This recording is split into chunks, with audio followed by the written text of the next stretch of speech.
Hello everyone. তো এই অঙ্কটা কিভাবে করব দেখো। একটি চৌবাচ্চা a নল দিয়ে 15 ঘন্টায় পূর্ণ হয়। তলদেশে ছিদ্র থাকার জন্য চৌবাচ্চাটি পূর্ণ হয় 20 ঘন্টায়, মানে অপর একটি নল। যদি চৌবাচ্চাটি পূর্ণ থাকে তবে তলদেশে ছিদ্র দিয়ে কতক্ষণে খালি হবে। তো অঙ্কটা বুঝতে পারলে না? তাহলে কি বলেছে, দুটো নল ধরো আমাদের, একটা চৌবাচ্চাটি a নল দিয়ে পূর্ণ হচ্ছে আর তলদেশে ছিদ্র আছে। ধরো এই চৌবাচ্চা এই একটা a নল আর একটা b নল আছে, এটা 15 ঘন্টায় পূর্ণ হচ্ছে আর এটা তলদেশে ছিদ্র থাকার জন্য চৌবাচ্চাটি পূর্ণ হয় 20 ঘন্টায়। ঠিক আছে, এবার বলেছে তাদের ছিদ্র দিয়ে কতক্ষণে খালি হবে। তার মানে আমি একই প্রসেস সেম দুটো নল ধরে নিই, a আর b, 15 ঘন্টা আর একটা 20 ঘন্টা। এই যে 15 ঘন্টা আর একটা 20 ঘন্টা, তার মানে এটা টোটাল কত, মানে আমরা টোটাল দুটো নলের মানে ক্ষমতা বের করব। তার মানে এটা 15 আর 20 লসাগু করো, কত হবে? 60। ঠিক আছে, তার মানে 4 15 এটা দিয়ে ভাগ করে 4 15 60, 3 60।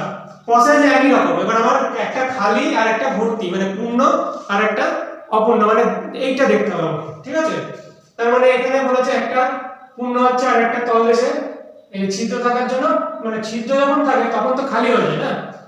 তার মানে এটা কি করব, এটা হচ্ছে তোমার 4 - 3 সমান 1।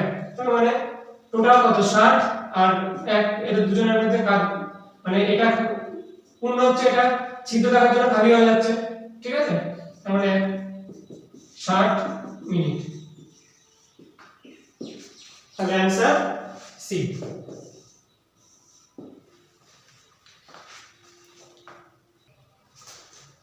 দেখো এর পরে কিভাবে করব। একটি চৌবাচ্চা a নল দিয়ে 8 ঘন্টায় এবং তলদেশে ছিদ্র থাকার জন্য চৌবাচ্চাটি পূর্ণ হতে আরো 2 ঘন্টা বেশি সময় লাগে। যদি চৌবাচ্চাটি পূর্ণ থাকে তবে তলদেশে ছিদ্র দিয়ে কতক্ষণে চৌবাচ্চাটি খালি হবে। তো দেখো এবারে কিভাবে করব। প্রথমে বলেছে a নল কত? 8 ঘন্টা, এই যে 8 ঘন্টা। এবার তলদেশে ছিদ্র থাকার জন্য, ঠিক আছে, ভালো করে পড়ো অঙ্কটা। তলদেশে ছিদ্র থাকার জন্য চৌবাচ্চাটি পূর্ণ হতে আরো 2 ঘন্টা বেশি সময় নেয়, 2 ঘন্টা বেশি সময় নেয়। তার মানে প্রথমে ছিল কত? 8। তার মানে b কত নেবে? 8 ছিল, 8 যোগ এখানে করো 8 যোগ 2, তার মানে 10। তার মানে প্রথমে a 8, পরে হলো 10। বোঝা গেল? যেহেতু 2 ঘন্টা বেশি সময় নেয় বলেছে। ঠিক আছে, তো তার মানে a 8 2 ঘন্টা হলে 10 হবে। তার মানে এটা আবার লসাগু করো, একই। আমি মানে তোমাদের টোটাল বের করতে হবে, তাহলে টোটালটা একই। তার মানে এটা লসাগু করো, 8 আর 10 এর লসাগু করো, কত হবে বলো? সবাই কমেন্টে জানাও। 40 তো? তার মানে 40, তাই তো? এই লসাগু, এই ক্যালকুলেশন গুলো তোমাদের পুরো একদম নকল মনে রাখতে হবে। ঠিক আছে, স্পিডে করতে হবে যাতে তোমরা পরীক্ষার হলে সময়টা বাঁচে। ঠিক আছে, তো 40 হলো, তার মানে এটা 5 সেম ভাবে করে দাও, এটা 4।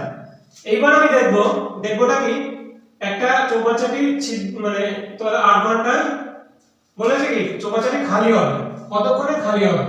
তার মানে এটা বিয়োগ করো, 5 যোগ 4 সমান 1। তার মানে টোটাল কত? 40। আর এরা দুজনে মিলে অ্যাডজাস্ট করছে কত অংশ? 1। তার মানে 40 ঘন্টা, তাই তো? এখানে দেখো ঘন্টায় আছে, অপশনে দেখো উত্তরে তোমাদের ঘন্টায় আছে, বি, অপশন বি, 40 ঘন্টা। ঠিক আছে।